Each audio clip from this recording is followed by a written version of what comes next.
Hey guys, Teacher Fernando de novo. Hoje nós vamos para a unidade 5 aqui do nosso curso de Básico Elementar. E os nossos objetivos de hoje são sobre countable nouns, a palavrinha many, uncountable nouns e a palavrinha much. E depois a gente vai usar aqui o countable e uncountable usando a palavrinha a lot of, tá? Então, possivelmente você já deve ter ouvido aí falar um pouquinho sobre essas palavrinhas.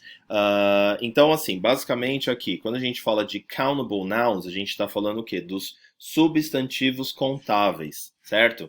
Então, vamos pensar aqui em substantivos contáveis, que são coisas que a gente pode contar, tá? Então, a gente pode usar aqui, ó, book, computer, vamos pensar em frutas, banana, o que mais? Paper, cars, enfim, tem aí uma série de substantivos que a gente pode usar o quê? Quando a gente conta, certo? Então, agora que a gente tem aqui algumas palavrinhas, deixa eu colocar alguns exemplos aqui para você. Então, por exemplo, I have many books, certo? Então, eu sou professor, então, I have many books. Opa, no plural. Por que many? Porque a gente está falando aqui de um substantivo que é contável e por isso a gente sempre vai usar o many quando a gente está falando de coisas contáveis. Então, I have many books, certo? E aí, a partir disso, a gente o quê? I have many computers, bananas, papers, cars, friends. Então, você vê, aí é uma infinidade, aí vai da sua criatividade. Então, basicamente, a gente pega essa mesma estrutura e vai apenas mudar o substantivo. E aí, dessa forma, a gente começa o quê? A falar de coisas contáveis. Se a gente quer, de repente, usar esse mesmo exemplo na negativa, I don't have many books, certo? Então agora a gente vai usar o don't para se referir à negativa. Continua aqui usando o verbo have many e depois novamente o substantivo books. Então, I have many books, afirmativa. I don't have many books, negativa. Então, ó, por isso que eu deixei aqui, tá vendo? Ó, então, quando a gente está falando de coisas contáveis, você vai sempre usar a palavrinha many. Agora aqui você veja que eu coloquei countable and uncountable. Você pode usar a lot of. Então, se a gente quer mudar aqui, então I have a lot of friends. Ou seja, agora many e a lot of, ou seja, a lot of é mais do que many, certo? Então, I have a lot of friends. E, novamente na negativa, I don't have a lot of friends.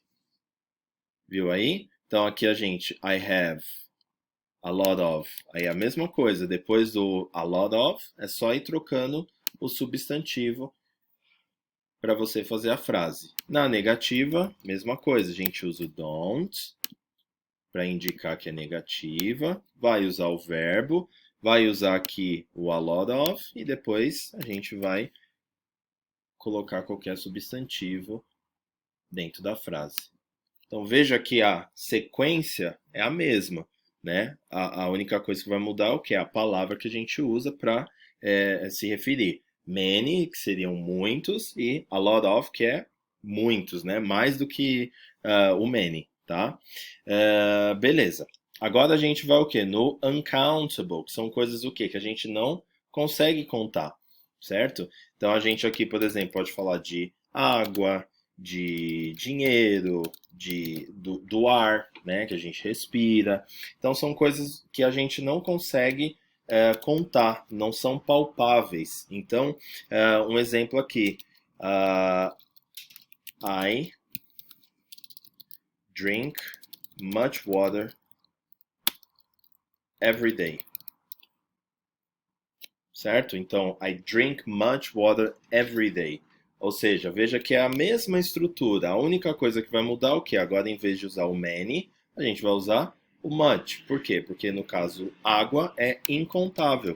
Então, a gente precisa usar algo diferente. Mas é a mesma coisa. Aí, usa o substantivo na sequência e no problem. E aí, se quer usar na negativa, I don't drink much water every day. Então, a mesma coisa, uso don't para indicar algo na negativa. Depois, né, uso o verbinho normal. Much, porque a gente está falando de algo incontável. Uso o substantivo. E aí dá sequência normal na frase. Ó, então aqui a gente usa assim, ó. I don't drink much water every day. Tá? Agora, se a gente quer também, como eu disse aqui, o a lot of pode ser usado em ambos. Então agora a gente vai. Vamos pensar aqui, ó, no money. Ó, mentira, hein? I have a lot of money. Tá vendo? Ó? I have a lot of money. Aqui não seria possível I have many money, tá? Por quê? Porque many é só para coisas que a gente conta. Agora, seria possível a lot of, porque o a lot of a gente pode usar tanto para as coisas que a gente conta, quanto para as coisas que nós não conseguimos contar, né? Mensurar. Então, I have a lot of money. Então, é uma frase aqui na afirmativa. Novamente, negativa. I don't have a lot of money. Então, ó, mesma sequência. Na primeira, depois do a lot of, usa o substantivo. E depois aqui, I don't have a lot of, de novo, o substantivo. E aí aqui para indicar o negativo, a gente usa o don't. Legal? É simples, não é? Então, veja que é sempre a mesma estrutura. Vai seguindo, né? Na parte, quando a gente está falando de coisas contáveis, a gente vai usar o many e o a lot of. E quando a gente está falando de coisas que não são contáveis, não são mensuráveis, a gente vai usar o much, ou a gente pode também usar o a lot of, ok? Então é isso. Então, essa é o que a gente chama no inglês countable and uncountable nouns. Então, novamente, aqui é só uma ideia básica, uma ideia simples, a gente ainda não vai se aprofundar muito, porque também existem o que? As perguntas, existem as exceções, existem outras variedades de substantivos que em alguns casos são contáveis, em outros são incontáveis, então a gente agora não vai entrar nisso para não dar um tilt aí no tique e no teco, tá bom? Por hora você precisa só entender isso. Façam as atividades aí que eu propus para vocês. Então tem atividade em Word, então você pode fazer no seu computador, pode editar, não precisa imprimir. E depois que terminar, vai lá para o arquivo em PDF e checa suas respostas, beleza? Uma vez que você fizer isso, aí dá um tempinho e aí depois você segue aí para a próxima Unit Class, ok? Então a gente se vê em breve no próximo vídeo. I'll see you soon, take care!